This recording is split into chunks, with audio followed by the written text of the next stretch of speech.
Mendingan Elia bawa pendeta debat face to face sama saya. Mari dong diskusi di forumnya pihak ketiga. Sorry, ternyata Kodonditan gak bersedia podcast sama kakak. Dan pada waktu Elia naik, memang cukup ada kontroversi. Tapi Kodondi dihubungin timku, mau. Kodondi mau. Elia dihubungin timku tidak bersedia. Dia ada sedikit ketakutan. Oke, assalamualaikum warahmatullahi ta'ala wabarakatuh. Melalui video kita kali ini, kita akan menampilkan bagaimana satu short daripada video Elia Miron menampakkan kepada kita dan memvisualisasikan kepada kita bahwa Kodonditan takut ketika Elia Miron menantang Kodonditan debat di podcastnya Samuel Christ. Lalu benarkah hal tersebut? Tak lupa juga di dalam video kita hari ini kita akan menunjukkan kesaksian dari Dr. Richard Lee. Di mana? Coba kita tampilkan dulu, kita perpanjang ini. Di sini ada podcastnya, yaitu Dr. Richard Lee dan Samuel Christ. Di mana Dr. Richard Lee mensuarakan secara jelas bahwa Elia Miron ketika ditantang debat oleh Kodonditan lari ke cepirit dan berak di celana. Takut ketika kemudian diajak debat oleh Kodondi. Sekarang seperti ini teman-teman. Pernahkah ada satu yang ditakuti oleh Kodondi? Tidak ada. Bahkan Kodondi sendiri menantang untuk berdebat siapapun yang mau dan mempertanggungjawabkan keimanannya. Jangankan Elia Miron yang bocah kecil yang tidak tahu apa-apa itu gitu. Pendeta-pendeta aja semuanya kepanasan debat sama Kodondi. Emang Elia punya koleksi sebanyak yang dimiliki oleh Kodondi di balik Bible yang telah dikoleksi oleh Kodondi? Apakah Bible yang dimiliki oleh Kodonditan itu merupakan Bible editing orang Islam? Atau Anda akan berpikir demikian? Tidak. Akan tapi Kodondi berburu Bible versi lama, kemudian melihat jejak perubahan Bible yang dari ulah tangan jahil manusia mencoba mengubah mengikuti hawa nafsunya. Makanya tak salah di Al-Quran mengatakan, jangan engkau selubungkan di antara hak dan yang batil. Wa ma hum bimu'minin. Wa antum ta'lamun. Sedangkan kamu mengetahui. Al-Quran mengatakan hal yang demikian. Kodondi mengoleksi itu. Lalu bagaimana kalau kita sandingkan? Gini ibaratnya, coba kita berpikir secara logik. Anda lengkap amunisi. Tank ada, pesawat tempur ada, nuklir ada, rudal ada, semuanya Anda ada. Ketika ditantang debat oleh orang yang tak punya semua itu, paling kalau dia punya cuma AK-47, itu pun kalau ditembak agak bengkok misalnya. Kalian sedia nggak? Pasti orang paling depan dan sedia. Tapi di sini Elia Miron di dalam short video yang akan kita tampilkan menampakkan bahwa Kodondi itu pecundang. Lalu dari manakah sisi kebenaran akan kita dapatkan? Mari sama-sama kita saksikan videonya. Mendingan Elia bawa pendeta debat face to face sama saya. Lalu sekarang dengan patentengan dia mengajak saya untuk diskusi di forumnya dengan alasan hotel dibayar ini dan lain sebagainya. Kenapa kamu tidak mau diskusi dengan saya di podcastnya Samuel Christ? Ini buktinya.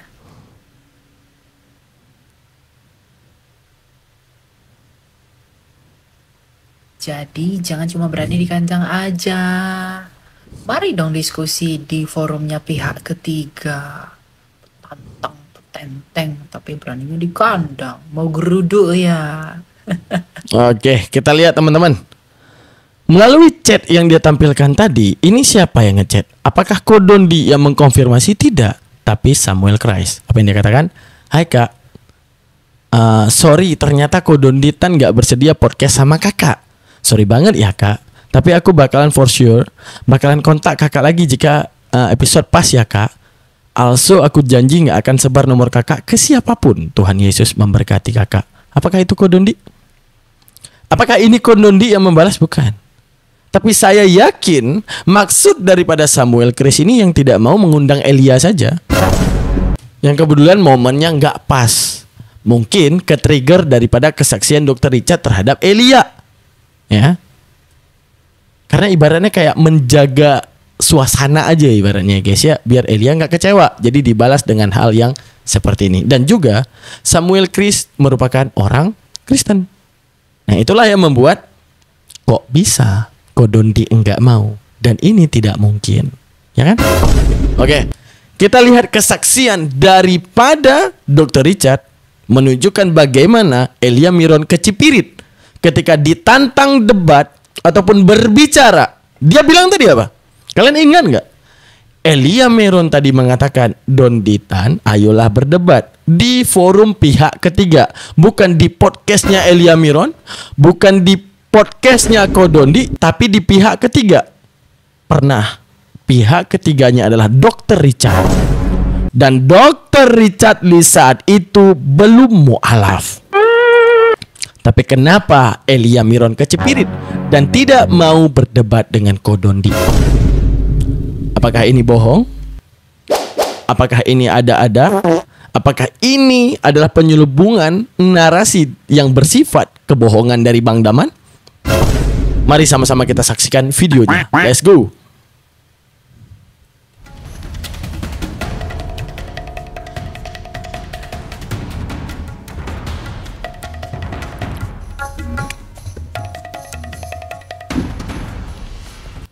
Oke, kita saksikan videonya.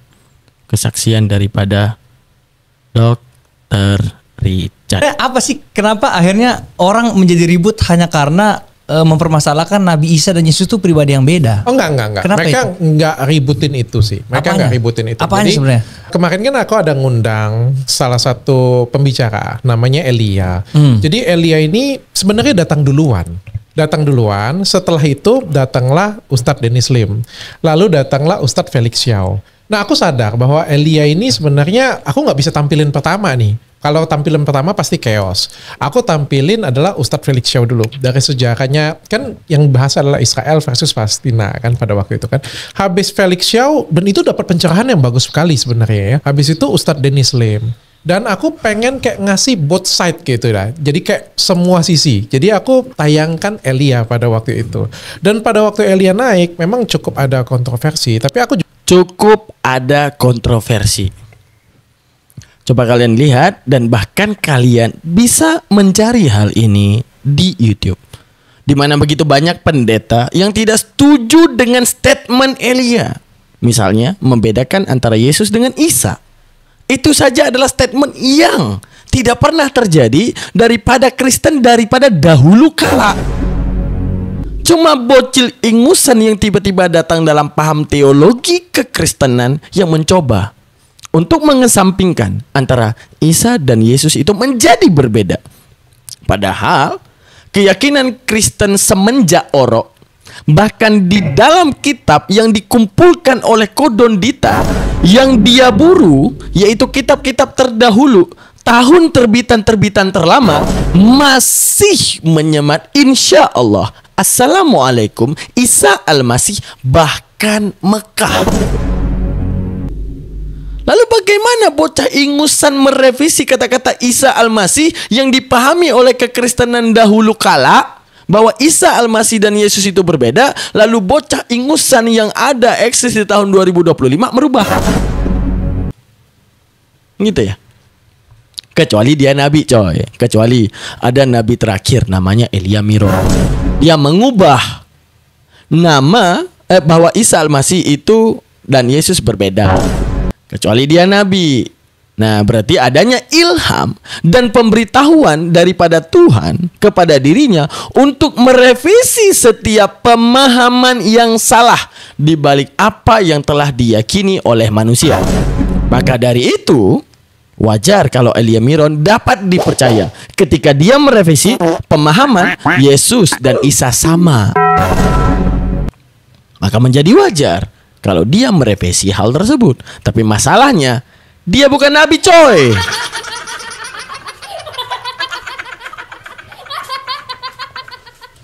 Karena kalau dia nabi, ingat nabi itu punya pemberitahuan yang namanya ilham. Pemberitahuan yang khusus diberikan kepada Rasul. yang itu datangnya daripada Tuhan. Karena Tuhan mengetahui penyelewengan yang terjadi di dalam dunia ini. Maka diberitahukan kepada satu utusannya untuk menyebutkan bahkan mewartakan dan mensuarakan kesalahan yang telah dipahami oleh banyak manusia. Seperti kedatangan Al-Quran. Ketika mereka memahami rasul-rasul pilihan Tuhan kemudian difitnah dalam kitab perjanjian lama. Misalnya Abraham, misalnya Noah, misalnya Daud, misalnya Musa, misalnya Lot telah difitnah menjadi orang-orang yang berlaku keji di dalam kitab perjanjian lama. Maka wajar Allah mengutus Nabi Muhammad dalam Quran surah Al-Maryam ayat 54. Wahai Muhammad, ceritakan kembali tentang Ismail. Katakan kepada mereka Ismail itu sadiqul wa'di dan merupakan rasul utusanku. Tidak seperti yang dikatakan di dalam kitab perjanjian lama, dalam kitab mereka. Lalu apa yang dikatakan di dalam kitab mereka? Bahwa melahirkanlah seorang anak yang diberikan nama Ismail, yang lakunya seperti keledai liar, yang memerangi saudaranya dan saudaranya akan memerangi. Diframekan Nabi Ismail dengan frame yang keji. Makanya wajar Nabi Muhammad datang daripada ilham Tuhan memberitahukan siapa sebenarnya Ismail. Seperti Lot yang difitnah Nabi Lot kita di dalam kitab mereka difitnah, yaitu dengan fitnahan yang paling keji. Nauzubillah summa nauzubillah. Difitnah berzina dengan kedua anaknya. Bagaimana bunyi ayatnya? Marilah kita berikan ayah kita anggur agar kita bisa tidur dengan ayah kita. Nauzubillah summa nauzubillah. Kalau kita bertanya, itukah kitab suci atau kitab bisik-bisik tetangga yang membicarakan anak Pak RT bagaimana? Makanya Al-Quran datang dengan ilham kepada Rasulullah memberitahukan dalam Quran surat Al-Hud bahwa Nabi Lut tidak pernah berlaku keji seperti demikian.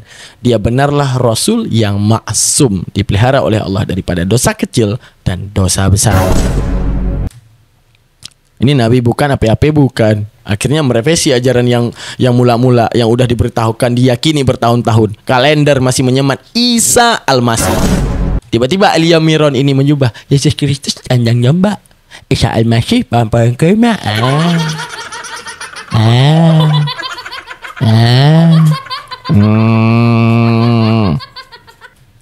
Kesel banget kita ya guys ya. Oke, mari kita lanjutkan.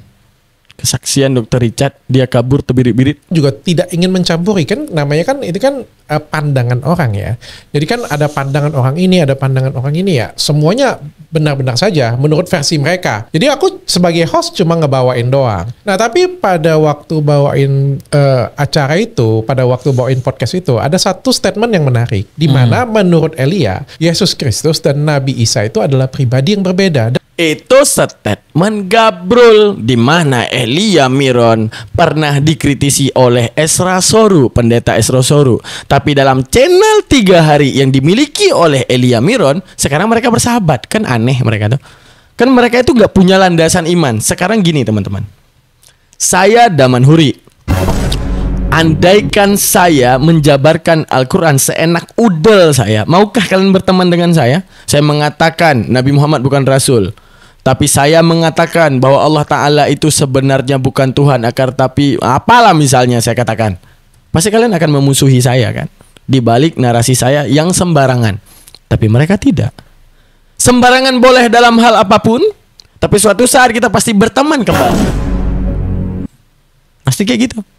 Esra Soru mengatakan di dalam khotbahnya Elia Miron ini sok tahu. Bahkan dia mengeluarkan linguistik. Ya, Yeshua bahkan ke Isa itu adalah pribadi yang sama. Tapi didapati dalam channel 3 harinya Elia malah berpodcast berdua.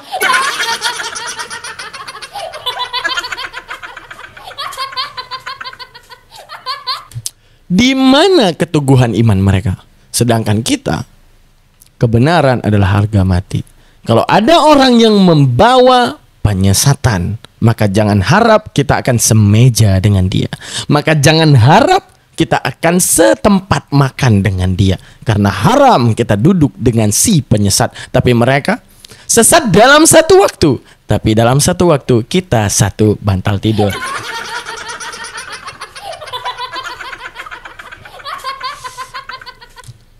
Sehingga seperti itulah keimanan mereka, tidak bisa membedakan hak dan yang batil. Kenapa? Hak dicampuri terus dengan yang batil. Yang kotor tetap selalu bernaung di dalam kebersihan, dan bersih susah dibedakan daripada kekotoran. Mari kita saksikan lagi bagaimana kemudian kesaksian daripada Dr. Richard Lee. Dan aku tuh terkejut. Terkejut itu maksudnya aku pikir selama ini sama kayak gitu punya. Dan setelah aku googling ternyata bener. Ada pendapat teologis yang mengatakan itu berbeda. Oke. Oke, jadi dari tim ada ide nih, kayak gimana kalau kita diskusikan? Aku bilang no debat, aku nggak mau debat. Karena debat sampai kapanpun kan dua-duanya kan punya pandangan masing-masing, ya silakan saja. Aku bilang kalau misal diskusi, nah ini bagus, aku bilang diskusi kan. Jadi diundanglah Kodonditan pada waktu itu, dan juga Elia. Ya, Pak, ada beberapa orang mintanya Ustadz Felix Xiao dan Elia. Padahal Ustadz Felix Xiao mau loh. Ustadz Felix Xiao mantan kafir yang telah mu'alaf mau. Felix Xiao sudah mau berdebat dengan Elia, namun Elia. Tapi aku menganggap oke, Kodondi aja deh kayaknya deh, saya bilang kan. Nah, Kodondi dihubungin timku, mau. Kodondi mau dan sangat senang ketika diajak untuk debat dengan Elia Miron. Lalu apa yang tadi kita lihat? Dengan senang hati Kodondi mau, tapi nah, Elia dihubungin timku tidak bersedia. Dia ada sedikit ketakutan, ada. Jelas. Ulang. Dan Ustadz Felix Xiao mau loh. Tapi aku menganggap oke, Kodondi aja deh kayaknya deh, saya bilang kan. Nah, Kodondi dihubungin timku, mau.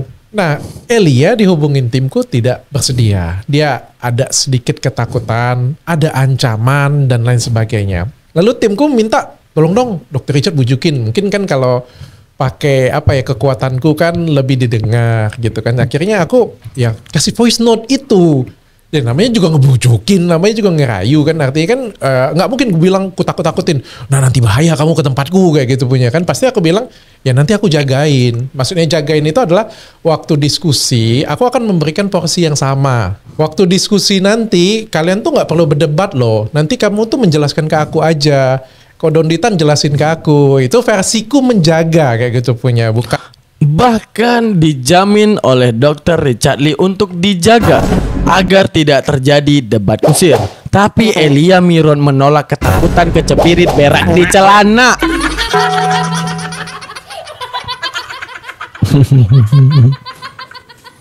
Kontroversial, kita pakai kacamata dulu biar ganteng.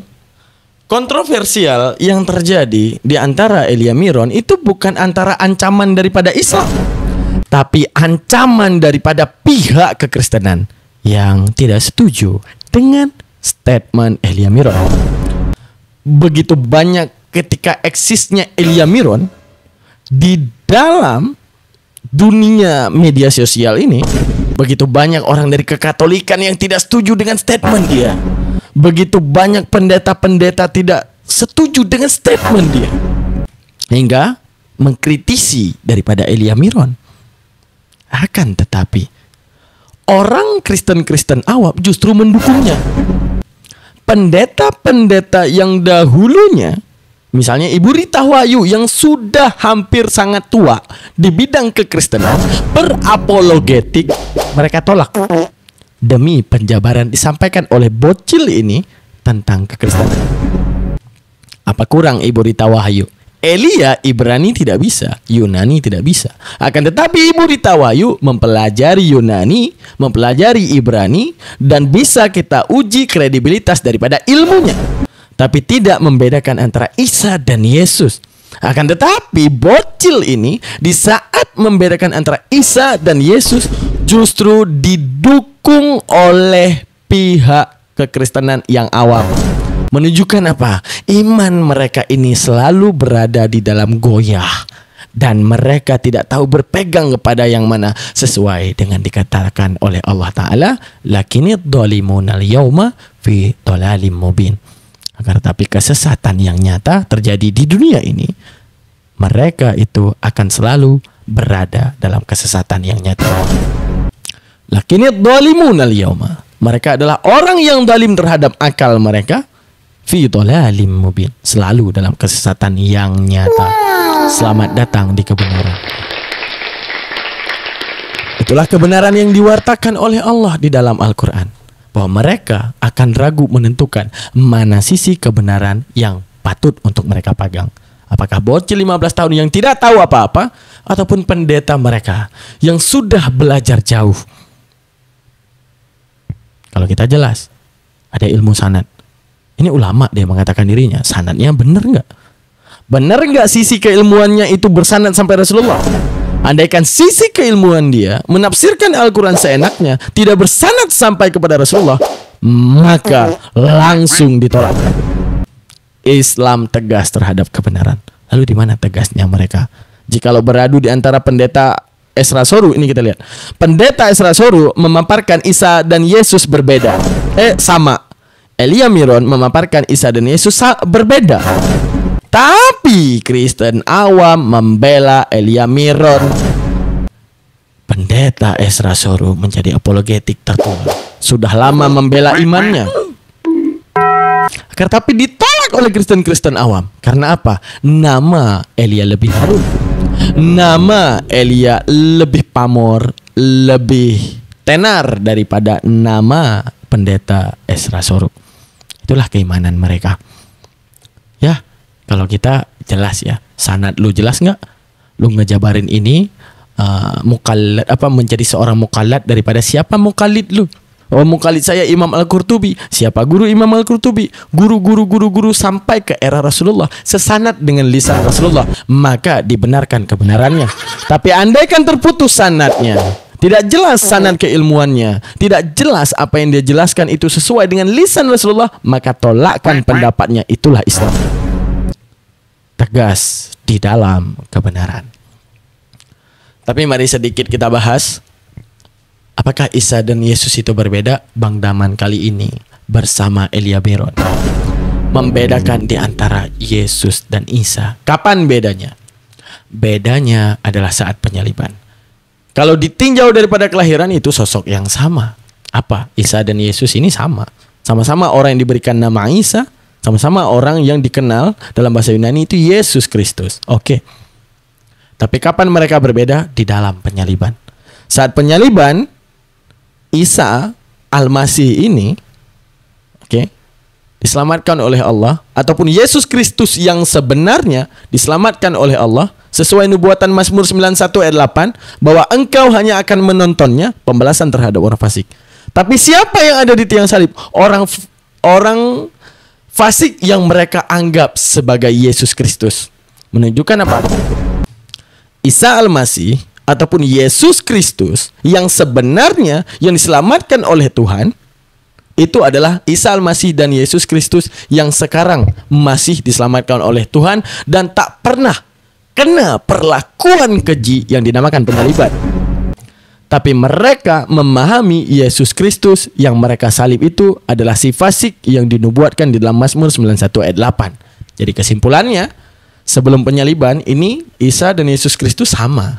Menjadi beda apa? Yesus Kristus yang mereka anggap adalah yang disalib. Namun Yesus Kristus yang kita anggap dan itu adalah Isa Al-Masih tidak disalib. Amsal 11 ayat 8. Orang benar gimana? Orang benar diselamatkan karena kebenarannya, orang fasik menggantikan. Karena kita tidak menerima utusan Tuhan mati terhina sesuai perintah Tuhan. Dalam kitab Bilangan 23 ya, Bilangan. Pokoknya dalam kitab Bilangan lah, kalian lihat sendiri.